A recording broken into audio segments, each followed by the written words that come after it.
اللہم صلی وسلم علی نبینا و حبیبنا محمد۔ السلام علیکم ورحمۃ اللہ وبرکاتہ۔ سامعین محترم، آج کا جو میرا ٹاپک ہے وہ قرآن اور رمضان اور استقبال رمضان۔ یاد رہے کہ قرآن کریم میں جو سورۃ البقرہ کی آیت مبارکہ آپ کی خدمت میں نے عرض کی ہے، اس میں اللہ فرماتا ہے یا ایھا الذین آمنوا کتب علیکم الصیام کما کتب علی الذین من قبلکم لعلکم تتقون۔ یہاں یہ بات نوٹ کروائی گئی ہے، یہ یاد دہانی کے طور پر عرض کی گئی ہے کہ اللہ کریم نے ہم سب پر جو روزے فرض کیے ہیں اس کا مقصد کیا ہے؟ لعلکم تتقون، تاکہ تم اللہ سبحانہ و تعالیٰ سے تقوی اختیار کرنے کی شکل اختیار کر لو۔ اب یہ کیا چیز تقوی ہے؟ تقوی کا بنیادی مطلب ہے بچنا۔ اب کس چیز سے بچنا ہے؟ یعنی رمضان المبارک میں ہم خاص طور پر کھانا پینا جو کہ ہم پر اللہ کریم نے حلال کیا ہوا ہے، تو اللہ کریم وہ حرام کر دیتا ہے صبح صادق سے لے کر غروب آفتاب سے پہلے۔ یعنی یہ جو وقت ہے یہ آپ کا روزے کا ہے، اس میں آپ حلال کردہ اللہ کریم کی چیزیں بھی نہیں کھا سکتے۔ یہ اصل میں ایک اعتبار سے ایکسرسائز ہے جو اللہ کریم ہم سے کروا رہا ہوتا ہے، چونکہ یہ جو مہینہ ہے اس میں ہماری جو اندر کی صحت ہے، یعنی جو ہماری باڈی کی صلاحیت ہے وہ بھی بہترین ہو رہی ہوتی ہے۔ جب انسان کو بھوک لگتی ہے تو بھوک کی شکل میں جو ہمارے اندر کے جو ایکسٹرا ہمارا پارٹ ہوتا ہے یا باڈی کا حصہ ہوتا ہے جس کا بنیادی طور پر فائدہ نہیں ہوتا، اکثر و بیشتر وہ نقصان ہی پہنچا رہا ہوتا ہے، تو روزے رکھنے سے، بھوک جالنے سے وہ کیا ہوتا ہے؟ وہ ختم ہو رہا ہوتا ہے۔ ایک فائدہ صحت کے اعتبار سے یہ ہے۔ دوسرا جو فائدہ ہے وہ روحانی اعتبار سے انتہائی اہم ہے۔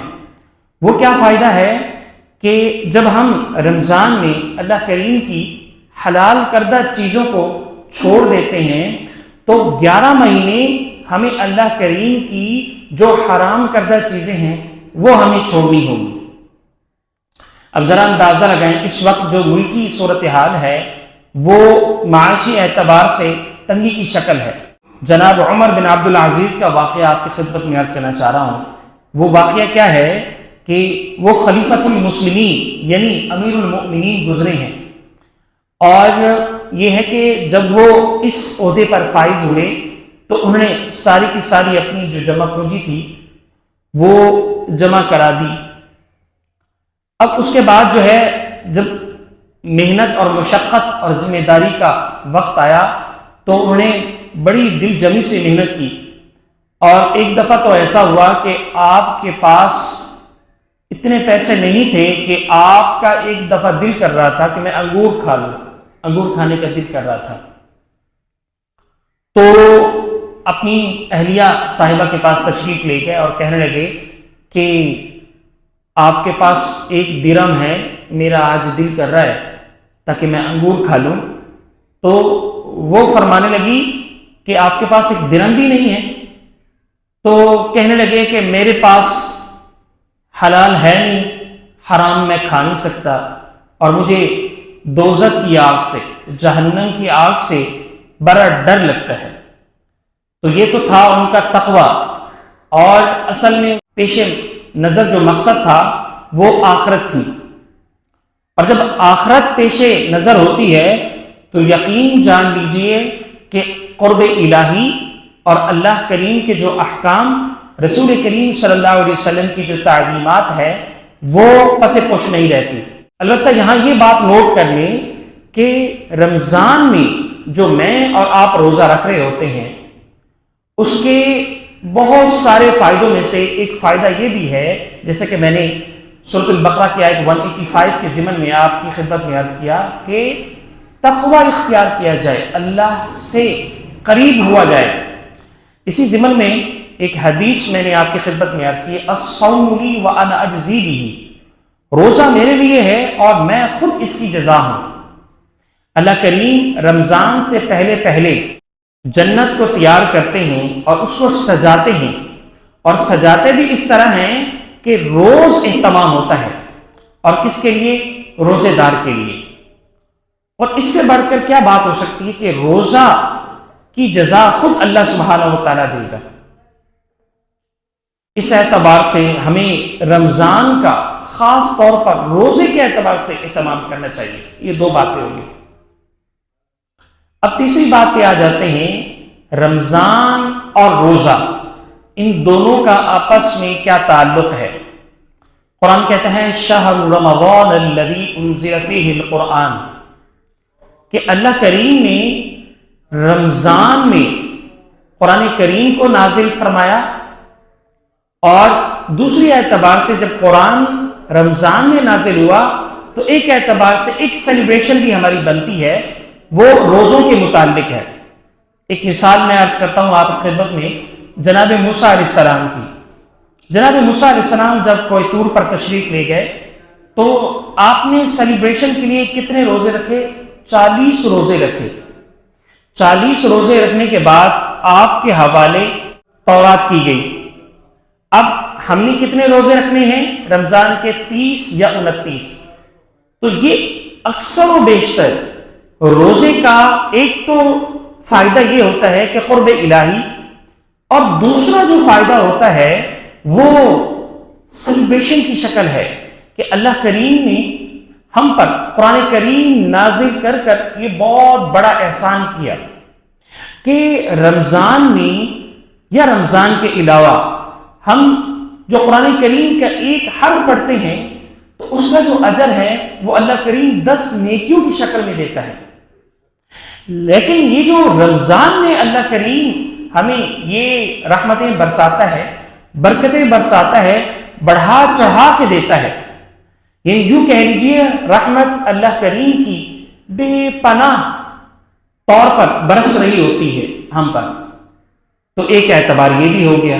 اب چوتھی شکل یہ سمجھ لیجیے کہ رمضان میں ہی ہمیں اللہ سبحانہ و تعالیٰ نے یہ بابرکت ملک پاکستان عنایت فرمایا۔ یہ ملک پاکستان میرے لیے اور آپ کے لیے ایک اعتبار سے امانت ہے۔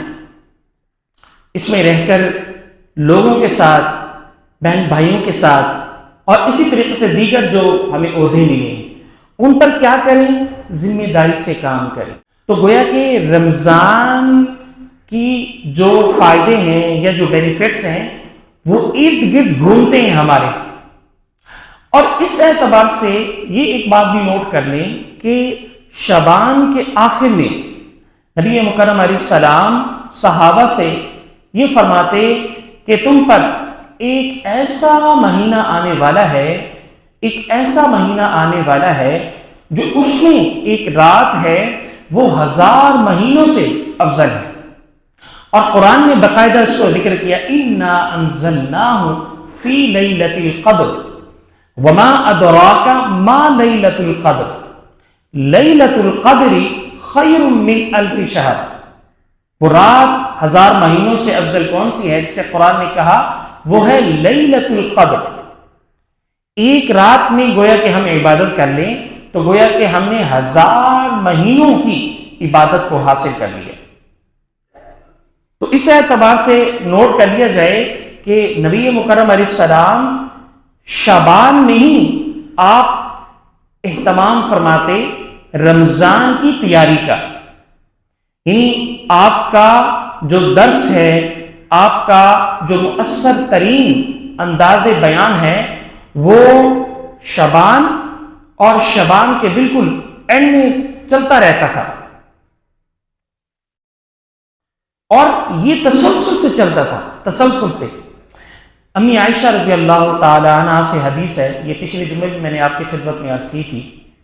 وہ فرمایا اللہ کے نبی علیہ الصلوۃ والسلام سب سے زیادہ جو روزے رکھتے تھے وہ رمضان میں رکھتے تھے، یعنی پورے مکمل روزے رکھتے تھے۔ اور نمبر 2 پر فرمایا کہ آپ شعبان میں بھی روزے رکھتے، اور شعبان میں روزے کیوں رکھتے تھے؟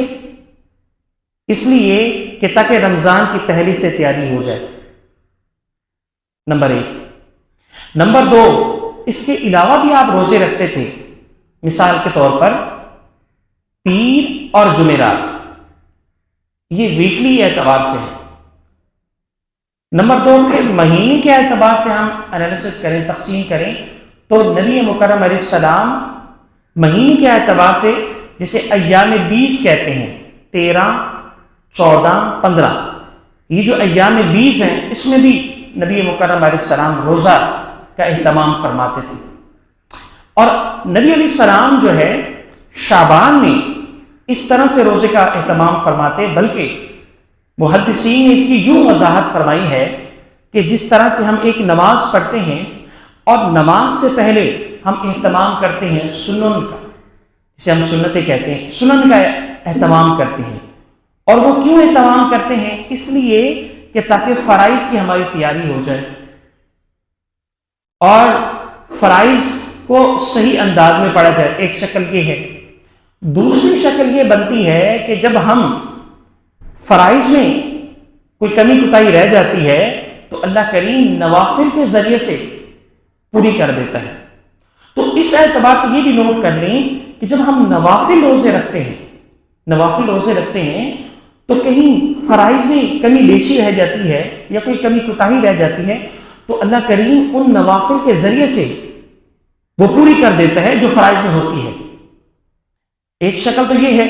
دوسری شکل یہ ہے کہ باقاعدہ طور پر جو ہم ادائیگی کرتے ہیں فطرانہ کی شکل میں، وہ بھی اس شکل میں باقی رہتی ہے. تو کہنے کا مقصد یہ ہے کہ ایک ایسا مہینہ آنے والا ہے جن کے لیے چند دن باقی ہیں. اور یہاں یہ بھی نوٹ کریں کہ اللہ کریم نے قرآن کو رمضان میں نازل فرما کر یہ بات بھی طے کر دی کہ قرآن کریم ہمارے لیے جامع ترین کتاب ہے اور اس میں ساری کی ساری تعلیمات، نبی علیہ السلام کی تمام احکامات ہمیں ملتے ہیں. اور اگر کہیں اشارہ ملتا ہے تو اس کی وضاحت ہمیں حدیث سے مل جاتی ہے. اور یہاں یہ بات نوٹ کریں کہ نبی علیہ السلام خود دورہ فرماتے تھے رمضان میں قرآن کریم کا. تو جتنا بھی ہو سکے ہم رمضان میں قرآن کریم کی تلاوت کریں، نمبر 1. نمبر 2، کوشش کریں کم از کم ایک پیج، ایک صفحہ ترجمے کے ساتھ پڑھیں تاکہ ہمیں اندازہ ہو کہ قرآن ہم سے کیا کہہ رہا ہے. وہ ہم سے مخاطب ہے یا گزرے ہوئے لوگوں سے مخاطب ہے؟ یقیناً ہم سے مخاطب ہے. یہی وہ وجہ ہے کہ شیطان اور مومن بندہ یا انسان، ان دونوں کو آپس میں کمپیئر کیا جائے تو اللہ نے انسان کو بڑی فضیلت دی ہے. تو یہ جو شیطان ہے یہ کہنے لگا، ابلیس، یہ کیسے ممکن ہے کہ آپ ان کو فضیلت دے رہے ہیں؟ میری عبادت بھی زیادہ ہے اور لہٰذا میری جو ہے داعش ان سے بہتر اور اعلیٰ ہے، چونکہ مجھے جو آپ نے بنایا ہے وہ آگ سے اور اس مخلوق کو جو بنایا ہے مٹی سے، تو اس اعتبار سے جو مٹی ہے وہ کنتر ہے اور جو آگ ہے وہ مٹی سے افضل ہے. تو یہ کیسے ممکن ہے کہ ان کو مقام کے اعتبار سے، فضیلت کے اعتبار سے ہم سے آگے کر دیا جائے؟ تو یہ بھی ایک مکالمہ ہے. اور پھر اس نے کیا کیا؟ آج کل جو ہمیں وسوسے آتے ہیں، جب ہم نماز پڑھتے ہیں تو سارا حساب کتاب ہمارا نماز میں آ رہا ہوتا ہے. تو یہ کہاں سے آ رہا ہوتا ہے؟ باقاعدہ اس پر محنت کی جا رہی ہے. قرآن کہتا ہے من شر الوسواس الخناس، یہ شیطان ہے جو وسوسے ڈالتا ہے ہمارے اندر، تم فلاں کام بھی کر دو، فلاں کام بھی کر دو. کیوں ہماری یہ پیچھے پڑا ہوا ہے؟ پیچھے کیوں پڑا ہوا ہے؟ وجہ اس کی کیا ہے؟ وجہ اس کی بنیادی یہ ہے کہ جس طرح میرے لیے جہنم اللہ نے طے کر دی ہے تو کیوں نہ میں اس کو اسی دنیا خوبصورت بناؤں اور ان کو بھی جہنم میں لے جاؤں. سورۃ الملک میں اللہ فرماتا ہے الذی خلق الموت والحیات، اللہ نے تخلیق فرمایا موت اور حیات کو. زندگی اور موت کو اللہ نے پیدا فرمایا. کیا ضرورت تھی اللہ کو یہ پیدا کرنے کی؟ موت اور زندگی کو ضرورت تھی؟ اس لیے لیبلوکم، تاکہ میری اور آپ کی آزمائش لی جا سکے، امتحان لیا جا سکے کہ دنیا تو خوبصورت ہے، البتہ کون کون لوگ ہیں جو میری طرف لپکتے ہیں، میری طرف آتے ہیں. اس اعتبار سے یہ آزمائش ہے. اب آگے یہ سمجھ لیجئے کہ ہمارے لیے نماز کافی ہے. نماز کے اندر اخلاص کا ہونا بھی انتہائی اہم اور ضروری ہے. یہی وہ سورۃ الملک کا پارٹ نمبر 2 ہے جو اللہ فرماتا ہے احسن عملا، تم میں سے بہترین اور اچھا عمل کون کرتا ہے؟ کیا اللہ نے یہ نہیں کہا ہم سے الست بربکم، کیا میں تمہارا رب نہیں ہوں؟ تو ہماری تمام جو روحیں اللہ نے جمع فرمائی تھی، سب نے کہا کہ یقیناً آپ ہمارے رب ہیں. تو اللہ کو کیا ضرورت پڑی ہے کہ ہم سب کو آزمائش میں ڈالنے کی؟ ساروں کو اللہ سبحانہ و تعالیٰ مسلمان بنا دیتا، ساروں کو اللہ سبحانہ و تعالیٰ نمازی بنا دیتا، ساروں کو اللہ سبحانہ و تعالیٰ مومن بنا دیتا، ساروں کے دل میں اللہ سبحانہ و تعالیٰ خوف الہی اپنا ڈال دیتا. کیا ضرورت تھی؟ ضرورت تھی تاکہ میری اور آپ کی آزمائش ہو سکے، اور ہم سے جو کمی بیشیاں یا کوتاہیاں ہوتی ہیں اس کے ضمن میں اللہ سبحانہ و تعالیٰ نے رحمت کے بہانے بنا دیے ہیں.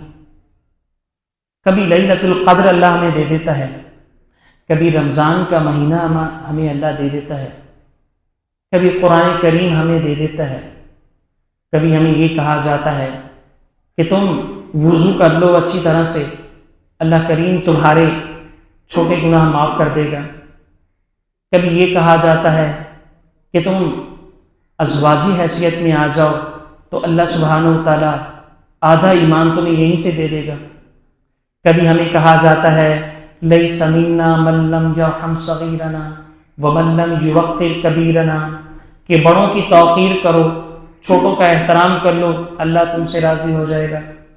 کبھی ہمیں کہا جاتا ہے کہ تم نماز کی پابندی کرو، یہی نماز تمہیں جنت میں لے جائے گی. کبھی ہمیں کہا جاتا ہے کہ والدین کا احترام کر لو اور یہی تمہارے لیے جنت کا داخلہ بن جائے گا. کبھی ہمیں کہا جاتا ہے وَقَضَىٰ رَبُّكَ أَلَّا تَعْبُدُوا إِلَّا إِيَّاهُ وَبِالْوَالِدَيْنِ إِحْسَانًا، والدین کے ساتھ احسان سے پیش آؤ تو اللہ کریم تمہارے لیے جنت کے دروازے کھول دے گا. تو یہ سارے کے سارے اللہ سبحانہ و تعالیٰ کے رحمت کے بخشش کے بہانے ہیں جو ہمیں دے رہا ہے. لیکن ایک بات میں آپ کو نوٹ کروانا چاہتا ہوں یاد دہانی کے طور پر، یہ جو اسلام ہے یا جو ایمان ہے یہ انتہائی قیمتی ہے، بہت بابرکت ہے. اس اعتبار سے برکت ہے، بابرکت ہے کہ اس میں بڑے بڑے لوگوں کی قربانیاں ہیں. آپ مجھے یہ بتائیں کہ وہ حسن اور حسین رضی اللہ تعالی عنہما کیا قیمتی لوگ تھے، اہل بیت کتنی قیمتی لوگ تھے. اسلام کی خاطر انہوں نے اپنی جانوں کو پیش کر دیا تاکہ یہ ٹمٹماتی روشنی ایمان کی ہم تک پہنچے. اس کے پیچھے بڑی بڑی قربانیاں ہیں، صحابہ کرام رضوان اللہ تعالی علیہم اجمعین کی قربانیاں، آپ کے جان کے نذرانے، نبی مکرم علیہ السلام کی قربانیاں ذرا چیک کریں. کئی دن فاقوں میں گزر جاتے تھے، کھانا نہیں ہے لیکن صبر کیا ہے، اللہ کی دین کی بات دوسروں تک پہنچا رہے ہیں.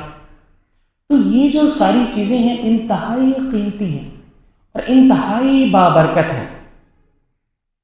میں نے اور آپ نے اس پر عمل کر لیا تو فائدہ کس کا ہے، میرا یا اللہ کا؟ کس کا فائدہ ہے؟ اللہ کا فائدہ ہے یا میرا فائدہ ہے؟ میرا فائدہ ہے، کیونکہ دیکھیں مجھے اور آپ کو تخلیق کرنے والی ذات کون سی ہے؟ اللہ۔ تو وہی ہمیں انسٹرکشن دے رہا ہے، وہی ہمیں تعلیم دے رہا ہے کہ میرے بندو حی علی الصلاۃ، حی علی الصلاۃ، آئیے نماز کی طرف، آئیے نماز کی طرف، حی علی الفلاح، حی علی الفلاح، آئیے کامیابی کی طرف، آئیے کامیابی کی طرف۔ تو کامیابی اللہ اور اس کے رسول صلی اللہ تعالی علیہ وسلم کے راستوں پر ہے۔ اگر ہم اس راستوں پہ چل رہے ہیں تو یقین جانیے کہ ہم سب سے بڑے کاروباری آدمی بھی ہیں، سب سے بڑے کامیاب ترین لوگوں میں ہمارا شامل حال ہے۔ ہماری نظر میں کامیاب کون لوگ ہیں؟ وہ جن کو اللہ نے رزق میں فراخی دی، رزق میں وسعت دی، مال و متاع اور اسباب زیادہ دیا، بڑے بڑے گھر اور بڑے بڑے محلات سے اللہ نے نوازا، بڑی گاڑیوں سے نوازا۔ یقین جانیں یہ کامیابی نہیں، کیونکہ یہ ساری چیزیں میں اور آپ حاصل کرنے کے لیے دن رات مشقت اور محنت کرتے ہیں، لیکن یہ جب چیزیں میسر ہوتی ہیں بے سکونی مزید بڑھ جاتی ہے۔ مجھے فلاں گاڑی کا خوف ہے کہیں چوری نہ ہو جائے، میرے پاس اتنے پیسے ہیں، بینک بیلنس ہے، کہیں خدا نہ خواستہ میرا اکاؤنٹ ہیک نہ کر لیا جائے۔ کیونکہ جو کم پیسے تھے یا کم ہمارے پاس وسائل تھے تو اتنی ہمیں پریشانی نہیں تھی، پتہ ہے کہ گھر کی بنیادی ضروریات پوری کرنی ہے۔ جب مسائل یا وسائل بڑھتے گئے تو پھر مسائل بھی بڑھتے گئے۔ پہلے ہماری ضرورت تھی چھوٹی سی سائیکل، جب اللہ نے رزق میں فراخی اور وسعت دی تو سائیکل سے بائک پہ آ گئے اللہ کا شکر ادا کرتے ہوئے۔ لیکن پھر جب اللہ نے بائک ذرا اور وسعت اور رزق میں فراخی دی تو ہم نے کہا چھوٹی گاڑی لے لیتے ہیں۔ تو گویا کہ سائیکل، بائک اور پھر آگے گاڑی، پھر یہاں ہماری بس نہیں ہوئی، تو یہ چیزیں مزید بڑھتی گئی ہماری زندگی میں، ہماری لائف میں بڑھتی گئی۔ تو جس طرح سے اخراجات بڑھتے گئے اسی طرح سے ہماری محنت اور مشقت بڑھتی گئی، اور جس طرح ہماری محنت اور مشقت بڑھتی گئی اسی طرح سے وقت بھی زیادہ لگتا گیا۔ تو جہاں ہم اپنے کام کاج کے لیے 15، 12، 8 گھنٹے دے رہے تھے وہیں ممکن ہے 20 گھنٹے بھی دے رہے ہیں۔ تو یہ جو 4 گھنٹے ہیں اس میں آرام بھی کرنا ہے اور اللہ کو وقت بھی دینا ہے۔ تو گویا کہ دنیا کے ہم قریب ہو گئے، اللہ سے دور ہو گئے۔ یہ اللہ نے یہ چیزیں جو رکھی ہیں نا، یہ ہماری نیچر میں ہے، یہ ہماری نیچر میں ہے۔ ایسا نہیں ہے کہ ہر آدمی جو ہے وہ مومن بن جائے، فطرت میں اللہ نے رکھی ہے۔ اللہ کریم سے دعا ہے کہ وہ ہم سب کو نیک اعمال کرنے کی توفیق عطا فرمائے، نبی مکرم علیہ السلام کی کامل مکمل پیروی کرنے کی توفیق عطا فرمائے۔ وما علینا الا البلاغ المبین۔